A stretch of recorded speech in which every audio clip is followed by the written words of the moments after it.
पैगंबर विवाद बीते हर एक दिन के साथ लगातार बढ़ता ही जा रहा है।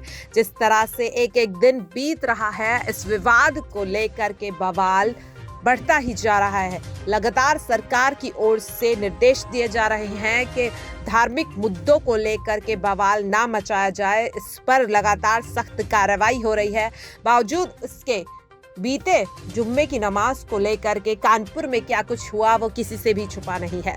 जी हाँ, जिस तरह से जुम्मे की नमाज के बाद बीते शुक्रवार को दो पक्षों में विवाद हो गया और विवाद इस कदर बढ़ गया कि वहां पर पत्थरबाजी हो गई, आगजनी देखने को मिली।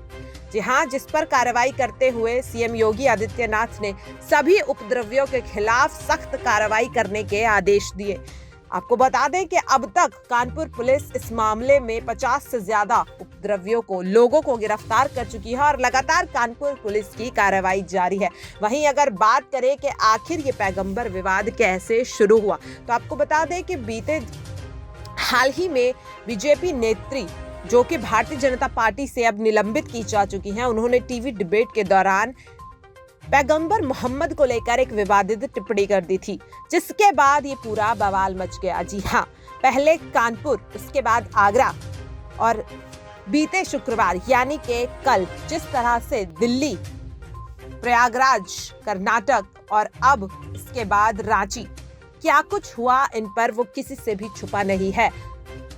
दिल्ली, कानपुर, रांची, आगरा और फिर कर्नाटक से जो खौफनाक मंजर की तस्वीरें सामने आ रही हैं, उससे कहीं ना कहीं मुस्लिम समुदाय को लेकर काफी बड़े सवाल उठ रहे हैं। जी हाँ, जिस तरह से मानवता को शर्मसार किया गया इन जगहों पर, किस तरह से वहां पर लोगों पर हमला किया गया, जानलेवा हमला किया गया, फिर चाहे वो पुलिसकर्मी हो या फिर उन जगहों पर मौजूद लोग।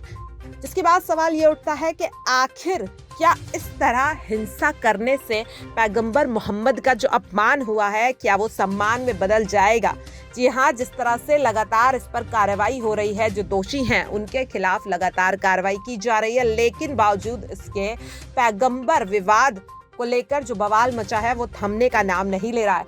लेकिन अब जिस तरह से बीते शुक्रवार यानी कल देश के अलग अलग राज्यों से, अलग अलग शहरों से जो खौफनाक तस्वीरें सामने आई हैं, उसके बाद अब सीएम योगी आदित्यनाथ का बुलडोजर इन उपद्रवियों पर चल चुका है। जी हाँ, सीएम योगी आदित्यनाथ ने ये सख्त एक्शन दिया है, ये सख्त निर्देश दिया है कि दोषियों के खिलाफ सख्त से सख्त कार्रवाई होगी। साथ ही जो भी दोषी पाया जाएगा उनके घर पर बुलडोजर चल रहा है।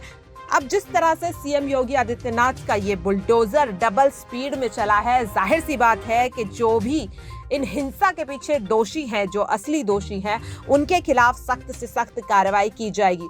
लेकिन इन सब के बीच सवाल आखिर यही उठता है कि इस तरह की हिंसा किस तरह से बर्दाश्त की जा सकती है, जहां एक और हम दूसरे देशों को सलाह देते हैं एकजुट होने के लिए, वहीं अगर भारत देश में मानवता को इस तरह से शर्मसार किया जाएगा तो कहीं ना कहीं देश की छवि बिगड़ रही है। और ऐसे में अब सरकार इन उपद्रवियों पर लगाम लगाने के लिए अपनी कमर कस चुकी है। जिस तरह से आज हमने देखा कि किस तरह से यूपी में पुलिस लगातार उपद्रवियों के घर पर बुलडोजर चला रही है। जी हाँ, आपको बता दें लगभग 100 से ज्यादा घरों पर अब तक बुलडोजर चल चुका है सीएम योगी आदित्यनाथ का, और कहीं ना कहीं अब ये बुलडोजर सब उपद्रवियों को शांत कर कर ही रुकेगा।